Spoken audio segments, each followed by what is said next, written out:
Welcome back, everyone. And I understand that Tung Sunim is already here with us. Warm welcome to Tung Sunim all the way from Korea. And yes, the pandemic, COVID-19, has made physical gathering very, very difficult. We are not allowed to gather physically. But actually, it has opened up an opportunity, right, for us all Dhamma brothers and sisters together in a much, much cheaper and convenient way. We can Zoom all the time. So bad situation is a good situation. Now, let me give a brief introduction to our speaker of today. To those who are not familiar with him yet, Tong Sunim Jidopoksa is from Korea. He was born in 1971. And graduated from Dongguk University majoring in German literature. He started practicing Zen Buddhism at Hwagesa Temple and received Bhikkhu precepts from the Quantum School of Zen in 2000 and from Jogye Order of Korean Buddhism in year 2005. Tong Sunim received Inca from Zen Master Debong in 2012 at Musangsa. He's currently the co-guiding teacher and vice abbot at Musangsa. Now let's put our palms together to invite Tong Sunim to start his talk. Hit, wake up. Thank you, Tong Sunim. Thank you. Hello, everyone. It's really good to be here. Although physically it's in my office, but just to feel like together with all of you. Well, I have done this some online Dharma talk things a couple of times, so I'm not very used to, but it's always good to meet people who cannot physically, not very possible, but still we have some access to meet together. I appreciate something that human beings have done, this technology. But also, as Xiao San just presented, almost everyone actually, all over the world, are going through very uneasy, but also very interesting time due to this COVID-19 virus. First of all, I would like to express my heartfelt concern to those who are going through a difficult time by this virus pandemic. And also, I hope everyone in Malaysia, Hobeng Sangha, are doing well with good health and also clear spirit. So today, I was asked to talk about, as the title was just introduced, hit, wake up. So I'm not sure if how many you in this online conference now have experience with Zen practice, and especially with our Quantum School of Zen style. So some part of my talk might quite connect to those who may have experience already. But if you are just maybe beginner, or if you don't have much experience with our tradition or practicing style, some part you may not feel really connected, but there's always some good chance for all of us to learn if we listen carefully. Well, something if it doesn't sound really interesting or not connected with your daily life, then throw away. Also, you could maybe make a question after my some brief introductory talk. So why we use this word hit and wake up? So it's just like our situation currently with this pandemic. A lot of people actually, including myself, got some very interesting time since that outbreak. For example, I was supposed to travel to United States in this last early March on some kind of important business. But then late February in Korea, these coronavirus cases started spiking up. So I had a kind of I had to cancel actually eventually my trip, which was for about 3 weeks, and visiting about 4 Zen centers and meeting some teachers and also our Sangha members. That was really kind of disappointing, but by the chance, I had a very interesting moment. It's like waking up from your dream. So like a few days ago, one of Musangsa member, I was giving a Dharma talk online actually.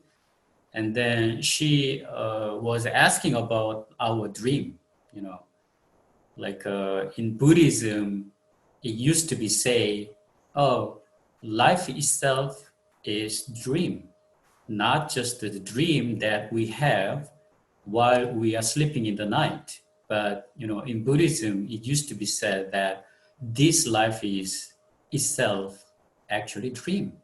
And she asked, what does it mean? You know, what does it mean? So all of you have that experience. I have the experience, you know, in the night, another me borrowing my body or consciousness, and then it just goes somewhere, travel or encounter some people that I have never met before.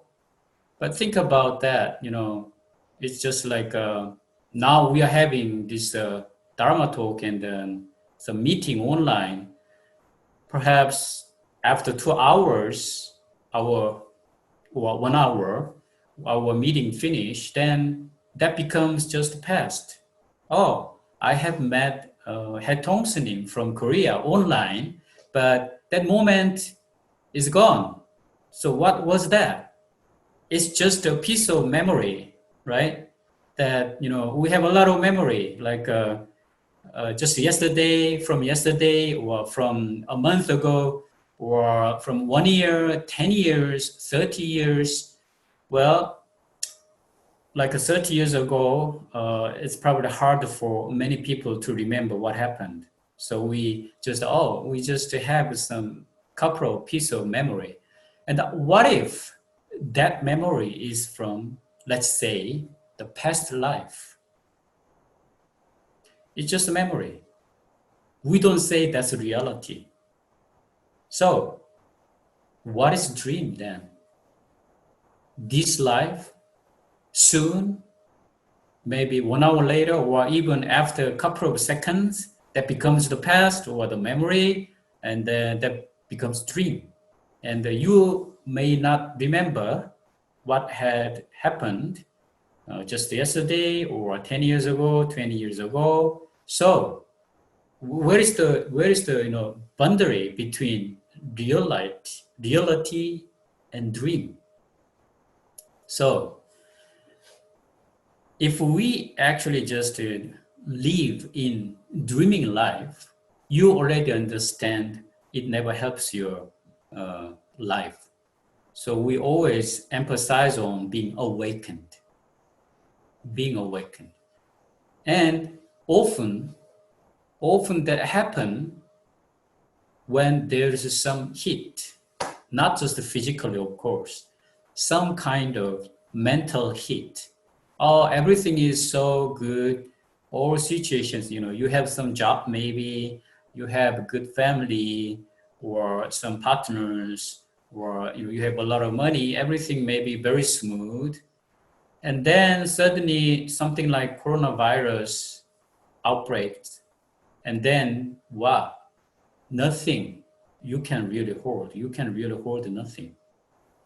So this kind of heat, the moment of this experience, kind of getting heat, functions often that wakes us up.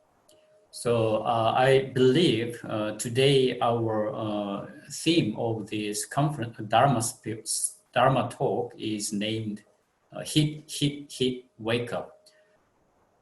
Especially in Zen practice, it's very important that we wake up. So a lot of eminent teachers or some tools, some method in our practice is kind of different form of hitting you so that you can just wake up from the dreaming. It's very important because if you just dwelling in dreaming in your daily life, you understand you will face a lot of hindrance and difficulties, like in relationship, in your job, building up your direction in life. If you just dwelling in dream, definitely you will get suffering. So I would like to just a little share how I experienced this first hit. There are many level of hit, but just to try to remember how you started practicing, or if this is first time for some of you to meet like Zen teaching, just to ask yourself, why did I choose being in this Dharma talk today? In Malaysia, it's also Sunday. So although probably you have to stay at home, many of you, but still you could spend time, hours having some fun, maybe watching movie or whatever that you can please yourself. But why did you actually decide to join this talk, which is about our life, about our suffering, about waking up? So myself too, I was university student soon after I discharged military army service. As you know, in Korea, all the young men have to go to military service. So soon after I finished my military service, before I returned to my university, I had about 6 months break. And then I applied English class before I returned to school. And then one of them as the Sung San's American student, who was a monk at the time, came to my class as an English teacher. It's so interesting, life is so interesting. So of course he often talked about this Zen practice, and it was very interesting. Even look at this American monk, but also what he talked about, especially using them as a Sung San's word, like for example, we named all these objects in the universe, the human being, like a sky, river, or computer, or you and me, a cat, dog, Malaysia, Korea. But mountain has never said, I'm mountain. Human being actually named it. And even different country people named it differently. English, Malay, Korean, Chinese, all different. And river never said, I'm river. They have never called themselves like a river or a mountain or a moon, sun. Human beings name it. And also they put some meaning there or conception. And then what happened? They attach to the name. They attach to the idea. They attach to the conception. And then they make suffering from this for themselves. So this, when I heard this, suddenly I got really kind of had some experience. Wow, I never actually thought about that. studying in university, reading some books about philosophy, some theory, that's all about name and idea and opinion, then I kind of always believed that is true. It's in the book. And there are, great professors. And when I catch, what the book's meaning, and then I got good grade, become good student. So I always, had this kind of strong trust in whatever book says, although I didn't understand much. But always I thought that's true. Wow, that's all name and form that I never had doubt that is fake. But only this very simple, a few word completely woke me up. Like, mountain has never asked a human being to call themselves sky, mountain, river. The human being, make all these names and ideas, and even like person to person, each one has a different idea for the same name or for the same form. So that really becomes the source of all the suffering. And this fact, this truth really woke me up. That was kind of first great waking up in my life. So that I really stepped in Zen practice, because I have never heard this kind of teaching before ever. It was very simple, but that was so true. It's not complicated at all. So then I thought, maybe all this idea and conception that I believed, like about life, about death, about meaning of my life or direction, people who I meet every day, wow, maybe it's not all true. So this great question, the great question up here, that was really great wake up. So anyway, this was my first kind of experience, this hit in this all daily life. Or even if I although I try to study hard, try to get good job, and have a good kind of successful life, to be honest, at the time, I really didn't know what I was doing. Many things was very foggy, but one thing became very clear. All these phenomena, the names, the idea that I had believed in, maybe not true. That became very clear. It was really great wake up. So, which called we here in our tradition, like Zen Master Sun San used to teach us, that's only don't know. That's the only don't know. That was my first experience about only don't know. I really don't know. I thought I understood many things in life, but actually I faced this, iron wall that is named don't know. And that was a great wake up, great hit in my life. So even after that experience, soon I decided to become monk, and then I tried to practice Zen, although the chance didn't come to me soon since I became monk, because I had to work actually in the office a lot, which I didn't like at all. But now I think that was great practice. Anyway, there were many some stories that I experienced, especially with Zen Master Sun San. I was asked to a little bit share today if I have some moment with him, because fortunately I had quite a few years that I could live together where he was teaching in Pagesa in Seoul.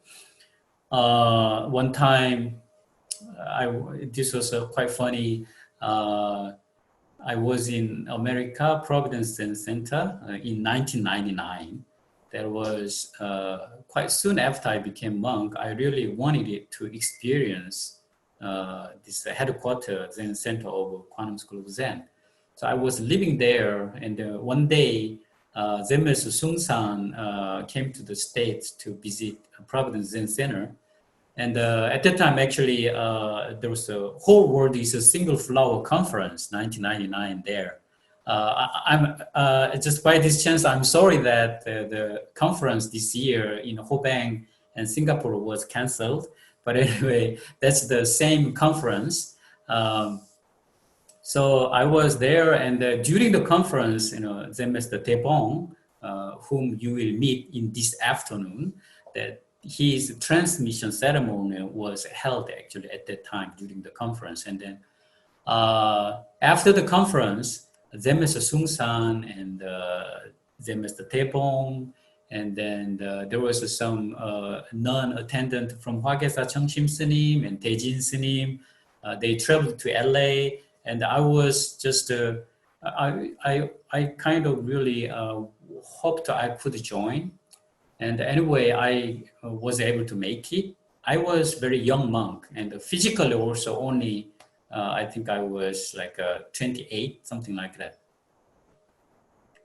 And then one day we went to Las Vegas. There was a Zen Center, and also after the big event, Zen Master Sung San wanted to give us some kind of fresh air, a little bit, some fun. But don't misunderstand. It's Las Vegas, but it's just a city. We didn't go to some for a wild thing. So anyway, we were invited by one Korean Posalim, a lady, Buddhist lady, for a very good lunch, a couple, and then in that morning, Zen Master Sung San told me, today you become my attendant. Actually, like Daebong Sunim or Daejin Sunim, not Daejin Sunim was not there, Musang Sunim, the old monk, and Chengshim Sunim, they were kind of attending him. I was kind of too young to kind of attend because I'm not very clear at the time and too young. But I was so happy, and then I felt great honor to attend him even for a day. So I didn't express much, but he gave me his, this small bag to carry. So I carried his bag and my bag, and then we went to the lunch into the restaurant. And then because I was carrying his bag, I just, walked just right behind him because, you never know when he needs his bag. So although there was like a Zen master or all the Sunims, and also there were like a kind of big, lay members who was a big sponsor, big supporter for him, Zen Master Sung San. So, but I was just right behind him, and then we just stepped in the restaurant. And then I had no idea. I wasn't very clear. It's just like our daily life. If you are not woke up, and if you don't keep your mind clear, you just follow all this distraction, like a name and form. While I'm in Las Vegas, I'm in the restaurant, and I'm accompanying a worldwide great Zen master, the new Zen master, and the old Sunims, and the kind of wealthy, great supporters of Zen Master Sung San. So I had a little bit this kind of, maybe feeling of arrogance, but I was very enjoying being attendant for him, and then just stepped in the restaurant just to follow him.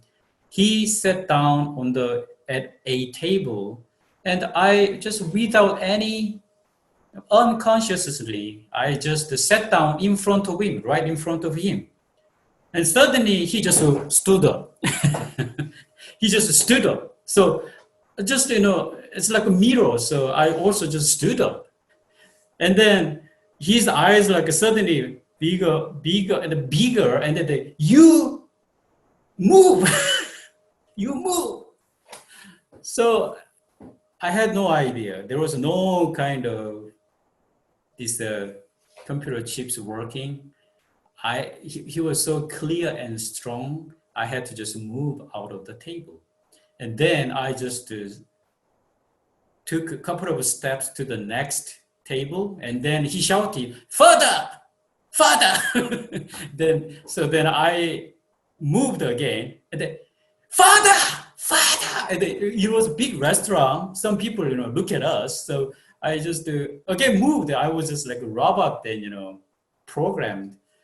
And then I just saw like a Daebong Zen master, Musang Sunim, the attendant nun, all the lay members. They all coming in the restaurant, and then they just look at us. And someone like a Daebong Sunim, Musang Sunim already understood what's happening.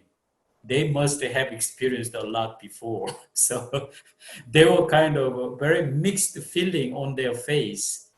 Kind of smile, but plus kind of sympathy. You are driving into the situation we have experienced a lot. So then Sung San Snim, as soon as he saw these people, Bosalim, sit down. It's right in front of him, the old Bosalim. Just sit down in front of me. Daebong Snim just next to me. All these big people next to him at the same table, and the next table, then the next to higher people. And then I was kind of almost to the end, like facing the wall. And then he told me, "Good, well done. You sit down there." So I was very far from his table. So this is just one story I never forget. And there was really, at that moment, it was really embarrassing that he so loudly directing me in the restaurant. But then later, of course, I realized that that was teaching. I was just amazed. How come at that moment, he just handled so clearly, but I never felt offended at all. Just because it was so clear, he was so convincing. And then I just moved. And then later I realized, wow, that is just live teaching. That is live teaching. It's not just like some lecture. It's not, it's not very kind either, but that really wakes you up. It's a big hit that just wakes you up at the moment. And then already this is correct action, correct function. We talk a lot about in our teaching. When your mind is very clear, calm, and if you are awakened in a moment, correct situation, correct condition, correct function appear by themselves. So in life, we deal with these three things every day, every moment. Why are we suffering? Because we don't understand correct situation at that moment. We don't understand correct function at that moment. So that we don't understand what to do, which means we don't understand correct function.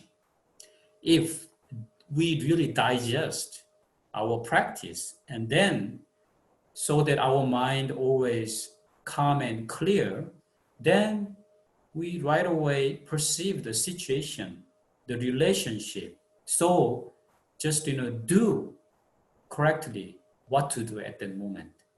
We call that wisdom. So it's very important. Hit is just a teaching word. It's not like, of course, it's not definitely physical hit. But although in old China, some of the eminent teachers use this physical hit to wake up their disciples. But that actually is showing how important it is to be awakened in life, moment to moment, so that you attain correct situation, correct function, and correct function, which means you are already out of the suffering. So this is kind of theory of Zen teaching.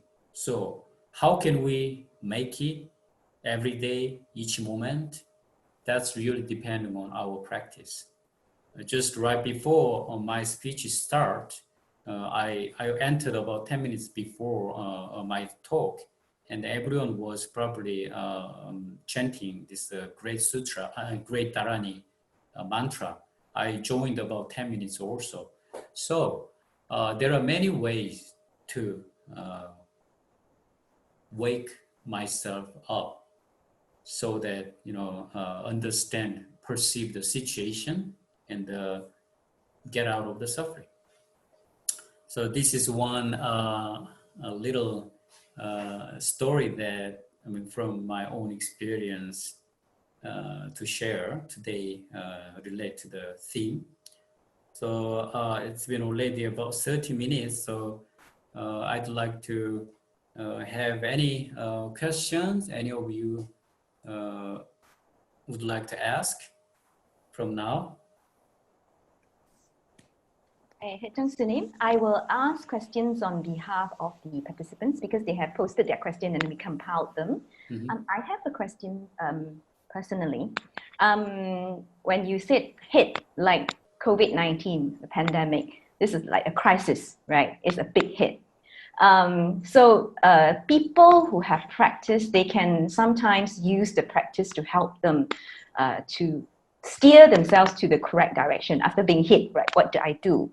But most people sometimes, they feel defeated. Instead of like, oh, what can I do? They feel defeated. So how do people come out of this, like feeling depressed and feeling defeated? How do we help these people to come out of this situation? How to help those kind of people? Yes. So it's a very important. If I ask all of you, why did you start practicing?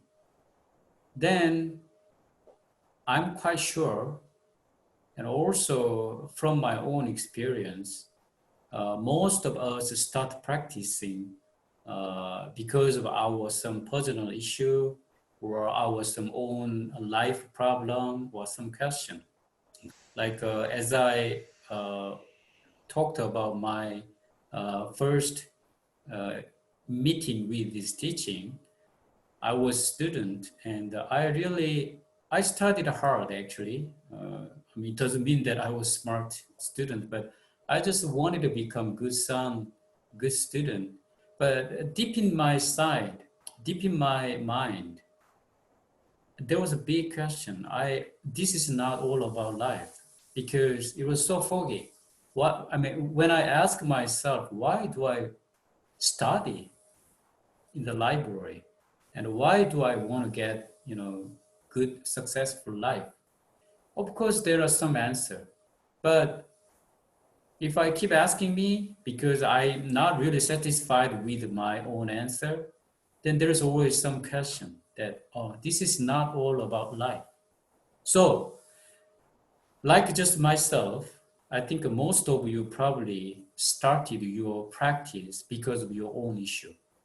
At that time, it's actually hard for you to see the others suffering or the others problem because your own life already quite in suffering. So there's no much space for you to really spend the time to, take care of others or to see, what others concern. So if you just keep practicing, fortunately, you had this good karma with practice. So you keep practicing and then you encounter this moment, which means like this moment, originally, there's no separation. Like we call I or you and the sky and the river, but actually, it's as I told you, it's all name and form. We used to say like water. Let's say we boil the water. Then that becomes steam. So liquid, the form, change it to steam. And the name also changed it, like water became steam. But as you know, in science, the element is H2O, same substance. And again, if you just freeze the water, that becomes ice. Again, the form, the name changed. But this substance, original substance, H2O, same. So which means not just the water, human, everything in the universe has exactly same substance. Like we die, our body will just rotten and it will go, some part go to the earth, some part go to the air, some part go to the water. Everything just, scatter, and there's nothing like you that you can call. So like just water, H2O, all everything in the universe, each thing has the exactly same substance, which means originally there is no separation. So if you keep practicing, at some moment, you got this, originally everything is the same. If your attainment about this very sincere and mature, deep enough, then when you see people who are suffering, you feel the same feeling. This person is suffering. So it's like just a clear mirror. People some suffering, and then you feel the suffering. Why? Because actually the substance is the same, not two, not separated.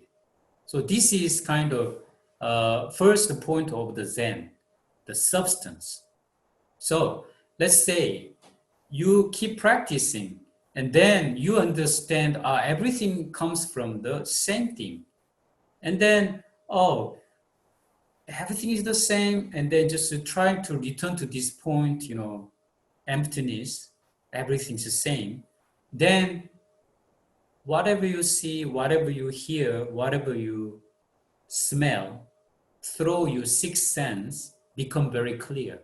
We call that truth, as you probably know. So truth becomes very clear. If your mind very clear, when you see the sky, just blue. But many people, actually, it sounds very simple. Many people, even though they look at the sky, they don't see blue. Why? Their mind is somewhere else. Even if you are listening to my talk at this moment, perhaps, I don't know, half, or maybe more than half, don't really listen to what I'm saying, because your mind is something else. How do I look in the camera? After this conference, what should I do? What am I going to do? How many people are in this conference? A lot of things going on. And then, even if you are hearing, you are not really listening. So practice means, at this moment, this sixth sense become very clear. See, computer is black, listening. Xiaoshen just asked, I'm just answering. We call that, if you can see, if you can hear, if you can smell, if you can touch, and then just feel the exactly as they are, everything becomes true. That is source of wisdom. So when you see those people who look having some suffering, then what is the first thing for you? You have to see very clear. You have to hear very clear. It's just like our Zen practice. And then you see clear, hear clear, then think clear. Wisdom appear. If your mind is not clear, wisdom doesn't appear. Or you want to help this person, but maybe you never respond in a proper way. There are many actually examples like that. So I would like to recommend you first, if you meet those kind of people, I'm practicing, so I can kind of rely on, or I have some kind of, platform that I can stand up from this suffering. But how about many people who don't really understand suffering? You have to see them very clearly, who they are, what kind of circumstance they are living in, and what do they actually like, what do they dislike. And these things become very clear, and you process it. I mean, not like taking a long time, but just some intuition. You keep practicing, then some intuition improved, and then this correct function appear by itself. It's just like in my story in the restaurant in Las Vegas, Jemna Sungsan, this young monk holding my bag, and then he want to sit just in front of me at the table, which really conflicts the situation, whole situation. There are like Zen masters, old Sunims, like very old, great lay members, and I was very kind of the youngest. So he right away perceived the situation, and he just shouted me, "Move further!" And actually, that saved me. He saved me, right? Because let's say the Zen Master Sungsan is not that clear Zen master. He just let me sit just right in front of him. I would guess I would have been in some trouble by other people. So that means Zen Master Sungsan is clear. At that moment, his sixth sense, very clear. Believing in 100% his sixth sense, that is wisdom. Then help this young monk. So I'd like to recommend you, your practice itself is the best solution. When you meet them people, listen carefully what they say, see clearly, and then your thinking become clear, what is best for this person for now. You cannot give the same medicine to 100 people. 100 people, each one has different symptom, different disease. So only your clear reflection through your sixth sense will find good medicine for each case. So there is no one way for everyone. So your practice is very important, being clear at the moment. Okay. Thank you, Hetong Sunim. Thank you for that. And there are quite a few other questions here. Someone asked, I understand that wake up is very important so that we... Starting what?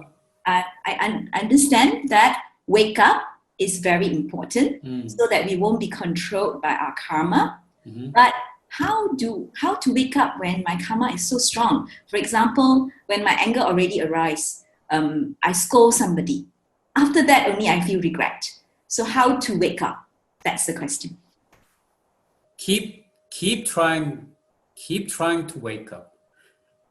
That's the only way I experienced. So yeah, if your karma is stronger than your dharma, which means your karma is stronger than your will to wake up, for many people, it's true.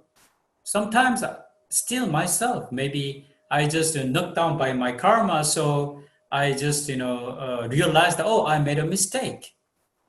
But here is a very powerful practice way.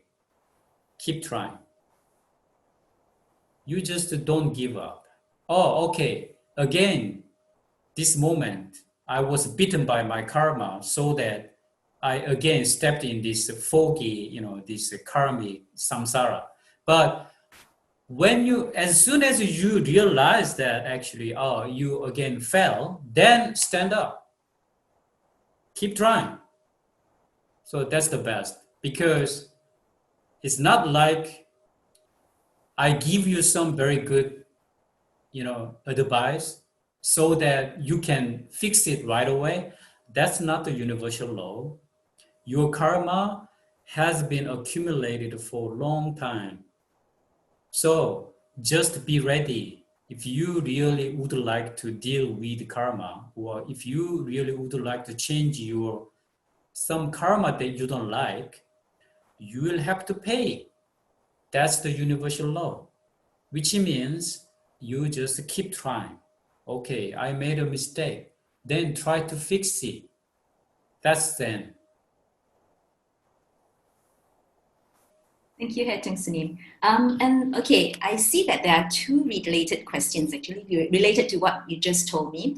One question is, how do we prevent ourselves from being discouraged and give up practice rather than continue to pursue, to keep trying? For example, just like yourself, right? At the age of 28, you got that big hit from Zen Master Song San. Go further, go further. But because you had practice and then you had the wisdom to see that this is actually a teaching. But some of us, when we are hit with something that seems to be negative, right? We tend to give up. We think that, oh, this is my failure, right? So we don't have that intention, or rather we feel that, oh, I don't think it suits me anymore because I'm a failure. I've not done well. So what is the thing that we need to do to keep us from giving up but continue? There are these two questions here. Thank you. So it's like, ask yourself, you have suffering in your life? And I'm quite sure, yes, you have. And that's why probably you are listening this talk and you are trying to find some good solution to deal with it. So as Buddha Buddha taught, there are four this noble truth, which means the truth means actually that applies to everyone, every beings, creatures in the universe. So what is the number one of the four noble truths? It's a suffering. Suffering is truth. I mean, truth means originally good or bad. It's just true. That means everyone has suffering. That is first noble truth of life. So you have it, I have it. Ask yourself, you want to get out of the suffering? Definitely yes. I want to too. Then it's actually not possible that people don't practice. Why? They want to get out of suffering? Then there's some way. We named it practice. How can't we practice? So practice doesn't mean just like sitting in the, some like a Zen heart or just in the temple. But practice means, again, I tell you, keep trying to be awakened, moment to moment. That's true practice. Of course, when you are a beginner, it's important for you, not just the beginner actually, for even experienced practitioners. It's important for you to have some arranged situation so that you can put some more sincere energy there. So back to the noble truth. You are suffering. You want to find out some way to get out of there. Then there's actually that's nonsense that you don't practice. Remember again, practice doesn't mean just sitting on the cushion or chanting. That's very important, especially for the beginners. It will help you a lot, but practice has wider meaning. Now we are having question and answer this session. Someone had to arrange this conference. Someone had to, some cover or some other's job to make this happen. Everything, all the job that you are doing is very good practice, which means if you are a school teacher, if you are maybe like waitress in a restaurant, if you are some salesman in the market or wherever, everything that is very great practice. If only if you try to be very clear.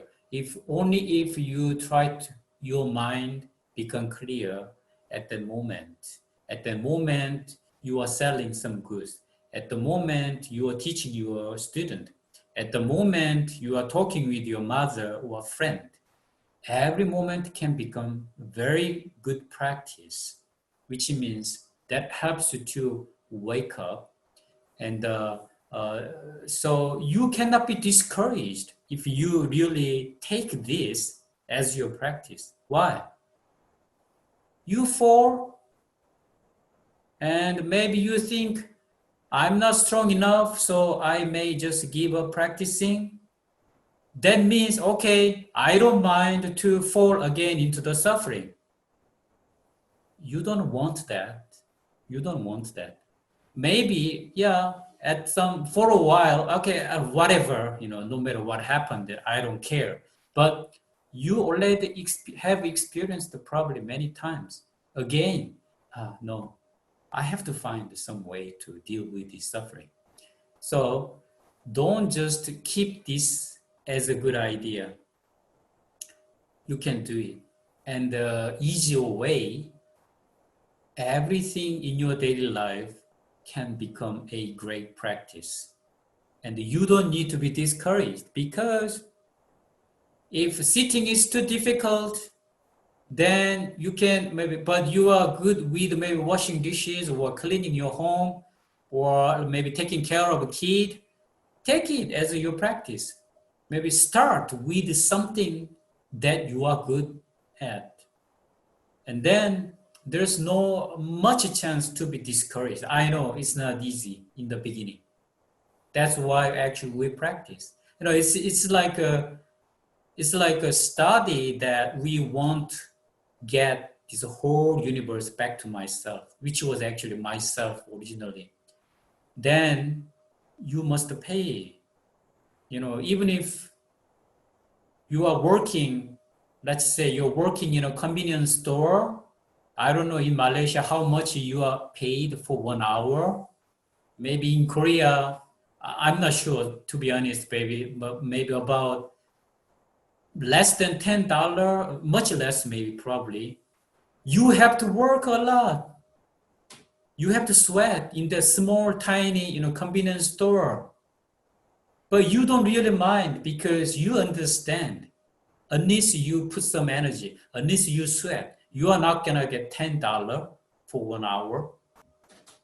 So, but this practice is about getting back my whole original nature, whole universe. So why do you think it's wasting? Why do you think it takes long? Why do you think it costs too much? No, so it's very fair. It's very fair. So in the beginning, it's not easy, but you just a little pay in the beginning. Your sweat, your time, your energy, and then it's getting easier. And again, please remember, anything in your daily life can become a great practice. You don't need to be discouraged, okay? I'm sorry, I forgot the second question. Was that the same kind of? It is related. The question is, for example, when you were 28 years old, right? Right. So that was a hit. So you had practiced, you had 3C, so you had correct function at that time. But some people, if another person who did not know how to act out of wisdom at that time, they might have felt discouraged, right? They might have taken that as a scolding from Zen. Right, I got it. Yeah. Got it. So, of course, wisdom doesn't come when you are not ready, which means unless your practice is mature enough, or unless you have this strong gut enough to, see the things clearly as they are, wisdom doesn't appear. I didn't have wisdom much at the time when I was 28, even at the moment when Zenme Sung-san kind of shouted at me. But what did I have? I had great faith. I had great faith. I had great faith in this practice. I had great faith, this true nature. It's not something about name and form. It's not about my feeling. I had a great faith. I had great faith. Oh, this teacher is truly some authentic teacher. I really trust, I believed it. I trusted Zen Sungsan. His Dharma, I mean. So in Zen practice, we say there are 3 essential elements of Zen. 3. What is that? Number 1, great faith. Number 2, great courage. Number 3, great question. So we call these 3 things the 3 essential elements of Zen. You have heard about this if you have practiced in our school and in Hobeng Zen Center. So these are essential. I had great faith, although I didn't have much wisdom at the time when I was 28. So when he shouted at me, it's just, something that I have faith. So that's why it's very important when you start practicing Zen, especially, you have to have this great faith. In Kongan book, it's explained with the example of this hen, the chicken hen, the female hen, the female chicken hen, that when it hugs this egg, she has no idea whether this is gonna become, I forgot the baby chicken, or how do you call that? Chicks. So you never know, but she has this great face. Oh, I mean, the chicken, the hen wouldn't call it's a great face, but she has it. She has this gut. So just 24 hours a day, some days, I don't know exactly, many days, maybe 3 weeks, never let it go. Just hug the egg. I heard actually it a little rolls around in her wings so that the egg has the same temperature equally. And then at some moment after a couple of weeks, these chicks, boom, broke open. So we call it great faith. You don't really doubt, just go straight. So, I mean, at age 28, fortunately, I had that. For Zen practice, about our true nature, although I wasn't even sure that comes out of me, but I trust that it will happen someday. And then I trusted, I believed, I had faith in Zen Sungsan's Dharma. You have that when you start something, you don't need to worry about, because I don't have wisdom, because I don't have clear eye, I'm not sure if this is correct or not. You waste more time to think about it. Should I do this? Should I do that? Oh, this job is better. Oh, maybe I should go this way. We human beings usually waste more time to think about it. But if you have great faith, you just do it. So I would like to ask that person who asked this question, you really connect with the Zen practice and you wish to practice this, and they first have this great faith. So that's my advice. Thank you, Hetong Sunim. Hetong Sunim, just for purpose of timekeeping, I think we have about 2 minutes to 12 o'clock. Mm-hmm. Can I have your permission that we have a 15 minutes extension from 12? Sure, so that, sure. Because no we problem. still have a few questions. Thank you, Hetong Sunim. No problem. Okay. My pleasure. All right. So Hetong Sunim, you gave us great encouragement when you said, it's not possible to not practice because suffering is there and we always want to come out of suffering. But there are actually people, of course, people always want to come out of suffering, but sometimes they use other method other than practice. For example, secondary school students, they like to say play computer games, right? Mm. Or some even worse, they get addicted to drugs. because drugs are sometimes very easily accessible. And I understand this is another question actually. I understand that the price of drugs sometimes is just as cheap as one lunch meal. Oh, wow. How do we help them to wake up? Because it's an addiction, it's a strong addiction. So how do we help them to wake up in those situations? Of course, not easy if something is addictive.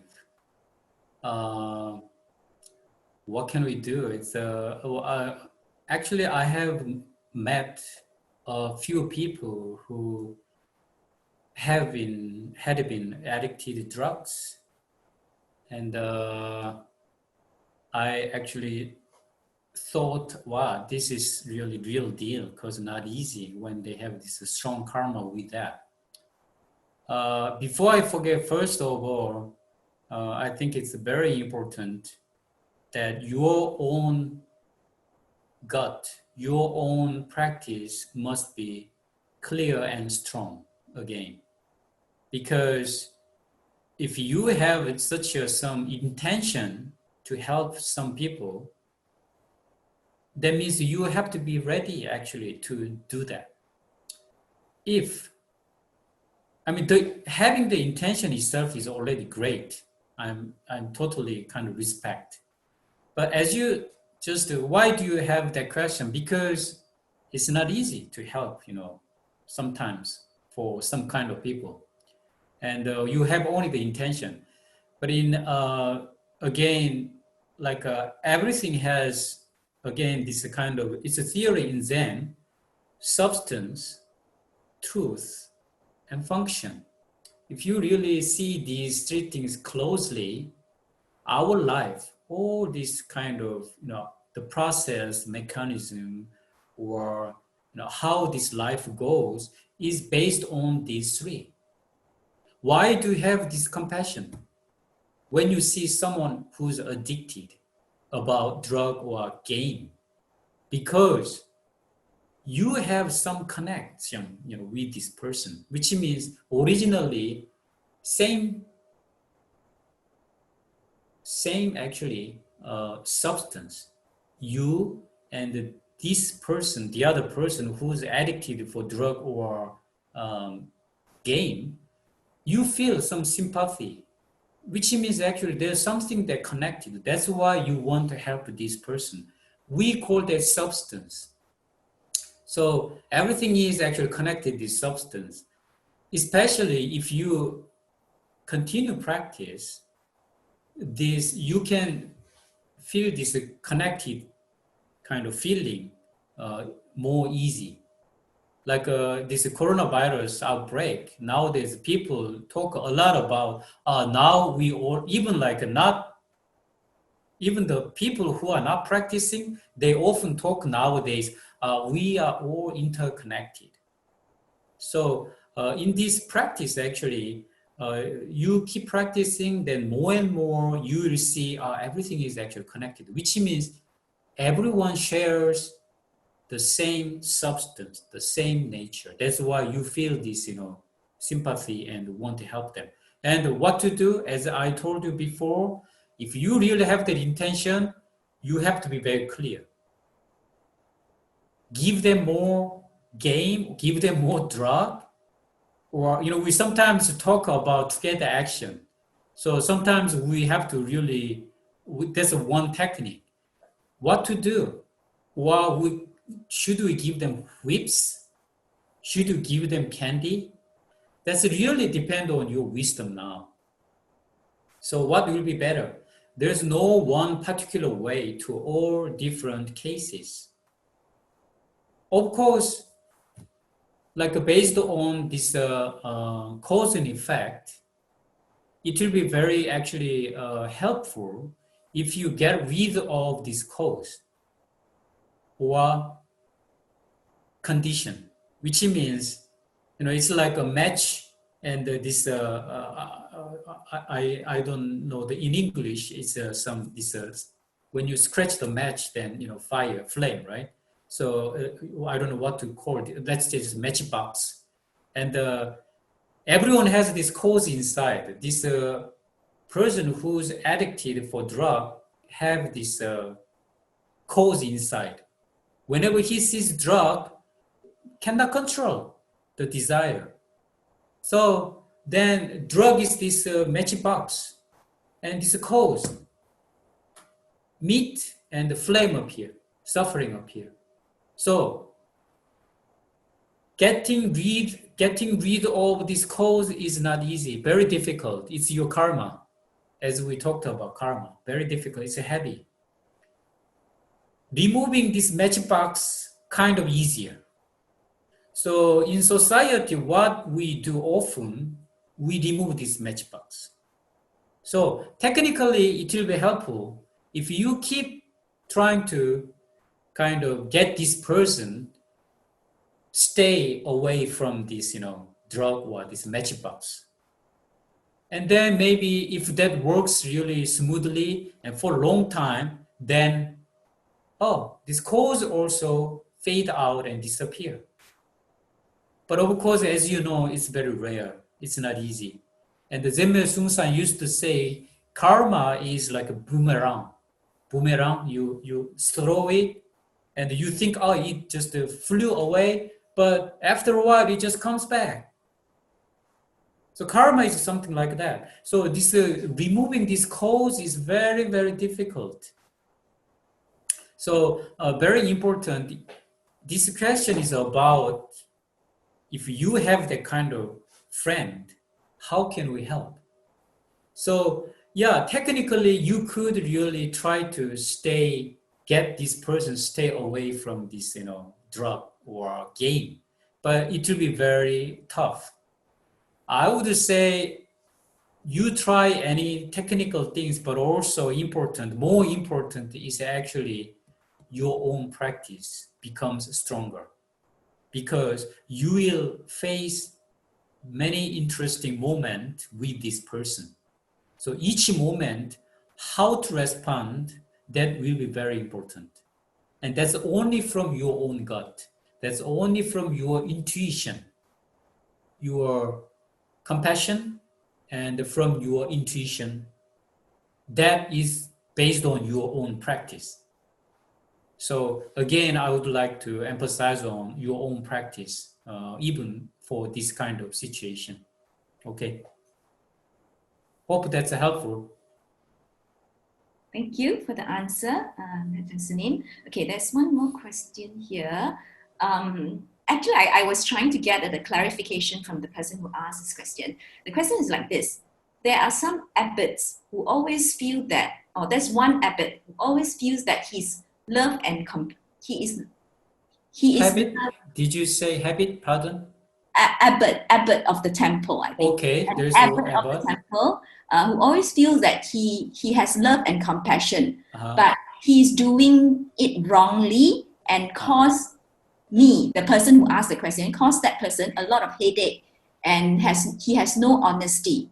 So I was wondering, how can you raise your wisdom to make this guy clear that his love and compassion is not needed, but is clarity and honesty. I think he's trying to say that how can I make him understand that I don't need his love and compassion, but he needs to have clarity and honesty.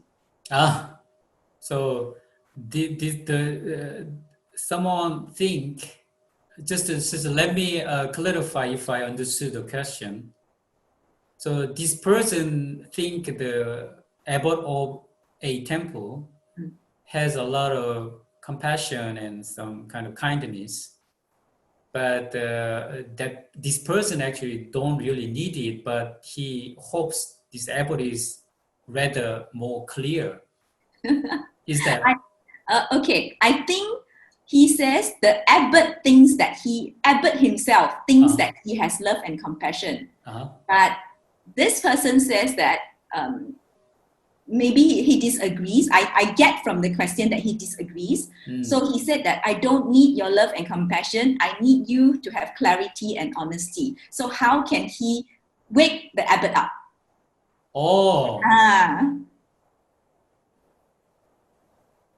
It's a it's very important to be clear. I mean, all of us, but I think it's also very important, not to check others. So if, this compassion, true compassion and this kindness, only when you are clear that appear. If someone makes some action because he or she thinks that's compassion, but the person who's receiving it may be not very happy, then that cannot be really, let's say, correct compassion. So of course, it's very important to be clear so that actually we can help properly in many different cases.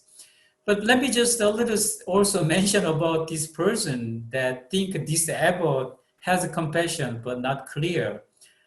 I think it's important for that person also a little practice, not checking others, okay? because our practice is always kind of returning to myself. Maybe that Abbott really tried to, give people compassion and maybe not really wise. Well, let's take that, wisdom. Maybe he or she is still on the way to work more. But why not? I mean, the person who's maybe have that kind of question about disabled, it seems like a very clear person, so that he or she can judge disabled is not clear, but only have compassion. Wow, that's wow. So, I mean, that's also important, but doesn't matter. Abbott or vice Abbott is only name. It's only name. If you have true compassion, if you have some clarity in your practice and in your mind, you can help disabled maybe someday. Okay. Okay, so thank you, Sunim. So Yeah. I think we have come to the end of the talk because Okay. we have 3 minutes to 12:15. Thank you very much, Sunim, for giving us the encouragement to tell us to keep trying and keep trying and trying and trying. Yeah. Yes, and I think in this time of crisis, we really need that. We really need that. Right. And yes, and thank you all to all those who have attended this Dhamma talk. I'm sure you have benefited from Tong Sunim's wisdom and teachings. And now we will just give a reminder of what will happen for our second session. Our second Jebong is expected to be with us at around 1:50 p.m. Right? Participants may start signing in at 1:30 Malaysian time. So when you come back, please remember to sign in with the same ID and password, right? The talk will start between 1:50 to 2. So be ready before that time. So thank you, everyone. Thank you for the interesting teachings, Tong Sunim. Thank you, everyone. It's now lunchtime, so let's enjoy our lunch and see you all back at 1:30. Thank you. It was great to meet all of you, and I really hope everyone stay healthy, and hope to see you again someday soon, and have a good lunch. Thank you. Bye. Bye.